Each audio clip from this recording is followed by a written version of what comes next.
Bodied was a 2017 dramedy that was directed by Joseph Kahn, produced by Eminem, and followed the story of progressive grad student Adam Merkin as he indulges himself in the underground rhythmic battle of rap for his thesis entitled The Various Poetic Functions of the N-Word in Battle Rap. Yes, that is the title for the actual thesis. But after he encounters the rapper going by the name of Ben Grimm, it's spelled differently than the character from Fantastic Four, he becomes a respected icon in the genre. So if you guys didn't know, I love these types of films. Music-based films that are not exactly musicals are kind of my jam, explaining my obsession with such films such as Whiplash, Beats, Verse, and now Bodied. But what makes Bodied different from the rest of these films, and furthermore, why is it any better and the only good film on YouTube Premium? Now before I continue, two warnings. One, this movie discusses the politically correct era we are currently living in and thus also indulges itself in racism.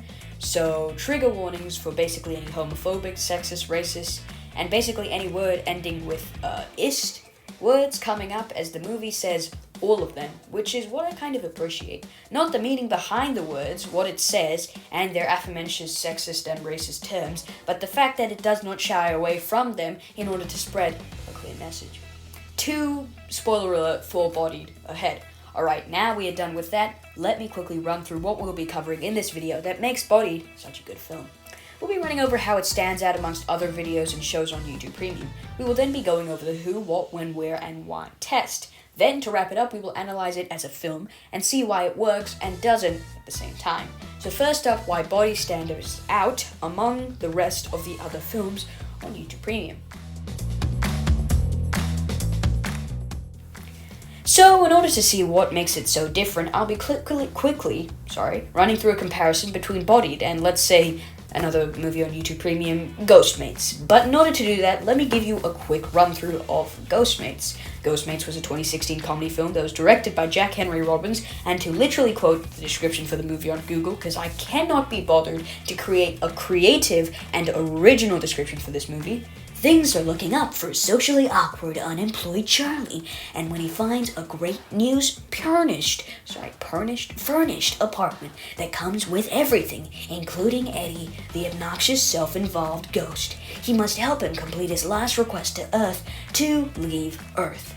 Yeah, that about explains the entirety of the movie. Now, to simplify the major differences between Bodied and Ghostmates, is that Ghostmates prides itself on being a YouTube original movie. The fact that you can't watch this movie anywhere else is supposed to be its defining characteristic.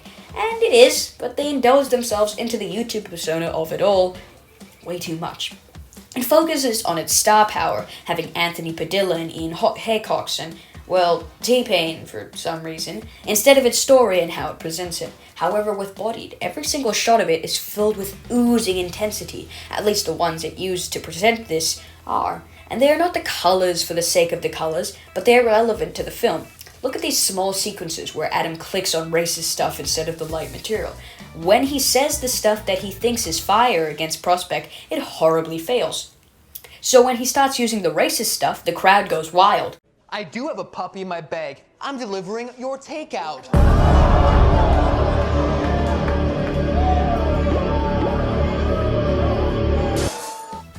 This is the sign of the type of world that he has gotten himself into. However, in any shot of Ghostmates, it looks boring as heck, bro. I'll compare 2 shots from Ghostmates and tell me which one takes place later in the film and which one takes place earlier. Really committed that joke.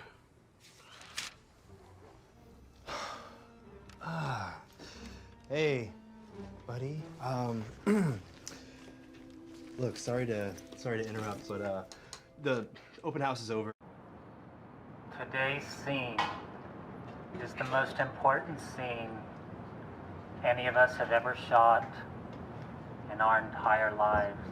Alright, those were the clips. Now let me tell you the answers. The first clip came earlier in the film, while the second came later. However, there's no stylistic definition and distinction between the 2 shots. They both look plain white. In both ways, shots could have been edited even slightly to depict a change. Now let's look at 2 shots from Bodied. You ready? Alright, here we go. You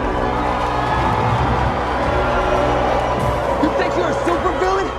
I'm about to tear your mask off, because now you're talking to the devil like Ivan Karamazov. You think because you're a terrorist, martyr, Arabic scholar preparing for Allah that you can't be served? You're not a suicide bomber just because you got the eyebrows of an angry bird.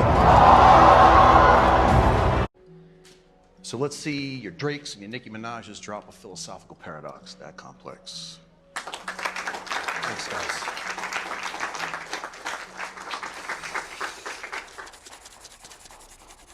Can you guess? Yeah, it's the other way around. Now this is all probably sounding pointless to you right now, but hear me out. Picture this situation. A person remembers a scene from a film they enjoyed and so wants to go back and watch it. There are two ways to do it. Search up the scene on YouTube, and two, go back through the way they saw the movie in order to find it, and since finding YouTube clips are usually low quality, they go for the latter. But if your movie has no turning points visually, how the heck are they gonna know? This stylistic choice that the film has made has an edge over a lot of stuff on YouTube Premium, including a lot of Joseph Kahn's work besides Body. Besides that, a lot of YouTube Premium stuff that hasn't gone to separate streaming services boasts the idea that since they have YouTubers in it, they're immediately good. However, Body does the opposite of this. It does not have any YouTubers per se, but it is still an incredibly good film. Why is this? Well, let's move on to the next segmentation of this video, the who, what, when, where, and why test. Alright, so without Googling, I'm going to try to remember as much as I can from my singular watching of this film by going, well, technically, at the time of writing the script, it was a singular watching. Now I've watched it like 3 or 4 times. It's so good. But anyway, I'll be going through the who, what, when, where, why test. And if it comes up as close as I can to the actual film, that's good. Now, this probably doesn't make complete sense as I'm explaining it to you, but, you know, as you start seeing it and what I'm doing, you'll understand. So the who embodied is as follows. Adam Merkin, who is the new battle rapper, Ben Grimm / Osiris, who's basically Adam's mentor, Maya, Adam's girlfriend, Prospect, who becomes one of Adam's friends throughout the film, and then the final enemy who had Eyebrows of an angry bird. However, I can't remember the names, so there is that. So that's not great. For what? Basically, Adam is writing a thesis about the various poetic functions of the N-word in battle rap, watches battle raps to get knowledge on the subject, and once pitted against other battle rappers, he soon realizes that his PC personality must be demolished in order for his roast to actually work, leading to a riot against him and who he is in the end. For then, when current times, which can be seen through the technology, but more importantly, the constant political correctness. Where? Oakland.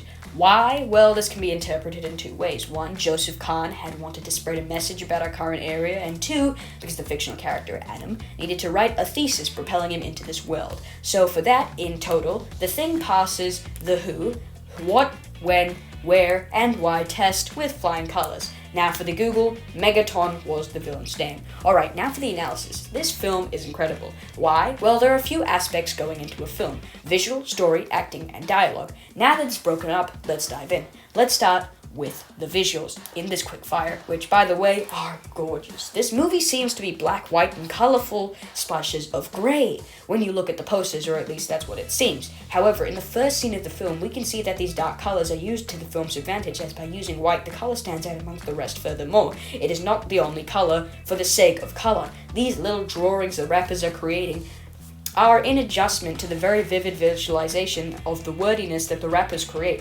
This is about the point in which we are introduced to Adam, the main character. He clearly loves battle rap. Thus, why he takes this visuality, the graphics we see in the first scene by these other battle rappers that he also clearly loves, and, well, takes it up a few notches in his second battle against Prospect, also an important scene, as it's the first time in which we see him doing what the crowd clearly loves and being, well, a little racist. But why am I so afraid to say that? Well, because this movie questions whether there are clear cuts to being racist or not. Is it okay if you know the person? How will they react? Can you be racist in our PC era?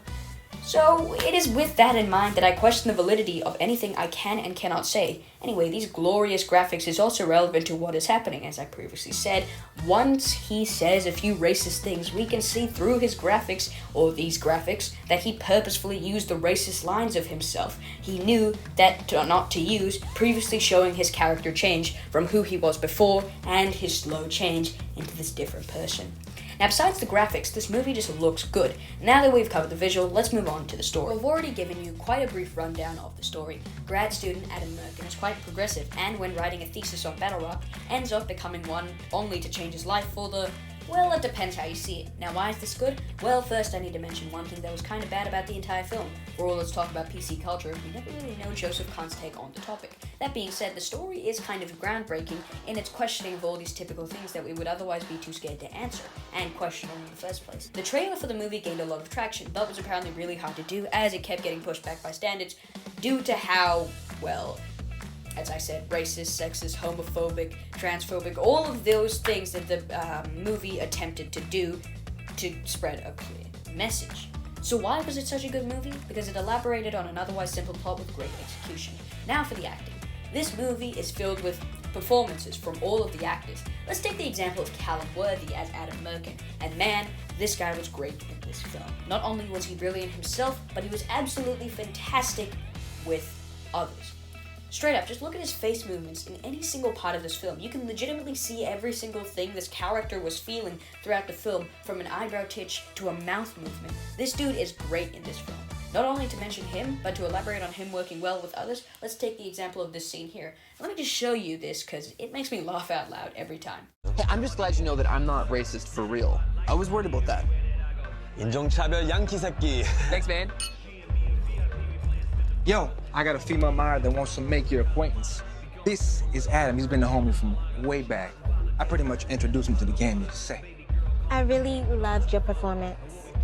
What was one of your favorite lines? I liked when you was making fun of him for being Asian. You know?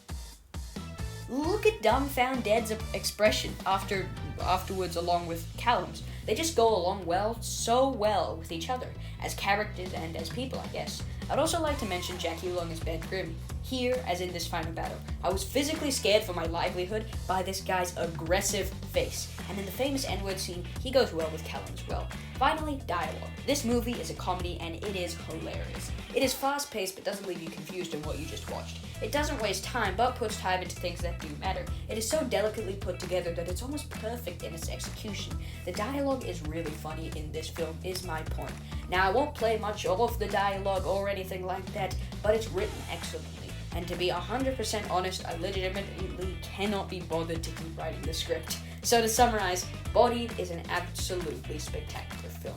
Watch it, and if you don't have YouTube Premium, some dude straight up screen recorded the whole thing full quality, put it up to YouTube, so just search up Bodied full film and you got it. I hope you guys enjoyed this video, and I'll see you in the next one.